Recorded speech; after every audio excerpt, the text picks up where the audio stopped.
Dans la famille de Philippe et Valérie Nicole Azenec, on est exploitant agricole depuis 5 générations.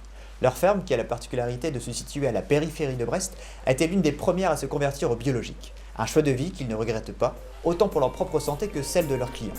La ferme propose diverses activités aux citadins de tout âge. Des bénévoles viennent également nourrir les animaux. Un marché bio est ouvert 1 jour par semaine auquel se joignent les producteurs bio des alentours. Les propriétaires de l'exploitation ont été primés récemment par Brest Métropole pour la qualité de leur travail.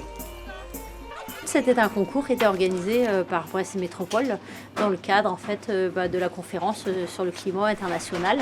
Donc ils ont voulu mettre en place pour voir s'il y avait des initiatives, des projets. On a joué le jeu, on s'est dit après tout pourquoi on ne serait pas dedans, on est durable dans notre fonctionnement au quotidien. On a participé au concours et finalement on a été lauréat.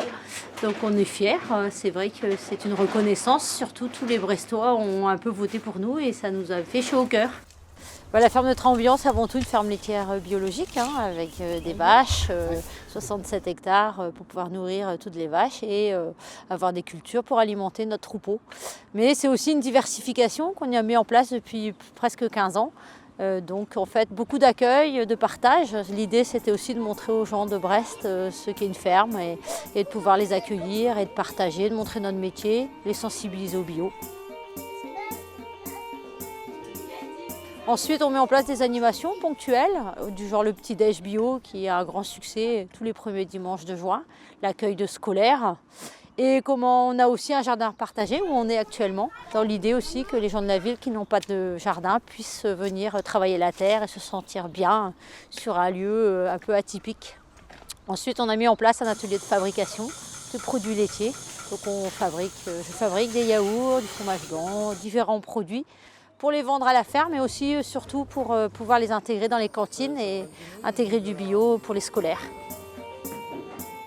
Eloane, vous venez ici vous approvisionner dans quel genre de produits? Donc des fruits, des légumes, du pain également et puis quelques produits annexes, donc de bière locale également. Et ça fait longtemps que vous venez? Plus d'1 an, voilà.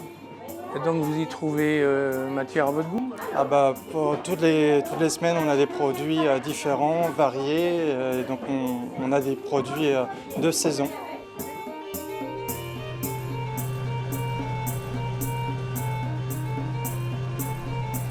Qu'est-ce que vous venez de faire là?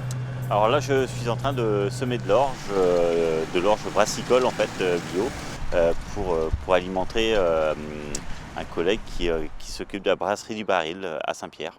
La ferme de Trambian, c'est notre fournisseur de céréales pour en faire du malt, qui rentre dans la composition de nos bières. On a envie de rapprocher les circuits en fait et demander à un agriculteur du coin de nous cultiver une partie de notre production annuelle.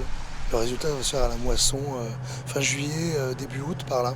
Donc ce sera la cuvée Trambian alors? Voilà, une partie de la production viendra de la ferme de Trambian. Comme cette ferme se trouve dans l'agglomération brestoise, elle risque d'être un jour absorbée par le développement urbain. Alors c'est vrai qu'on est menacé par l'urbanisation depuis très longtemps, on va perdre presque un tiers des terres. On espère que cette reconnaissance va permettre aussi une meilleure concertation et qu'on va pouvoir avancer pour qu'ils fassent attention même si on perd ces terres-là et qu'à terme on reste là. Parce que l'objectif c'est que la ferme survive et soit pérennisée.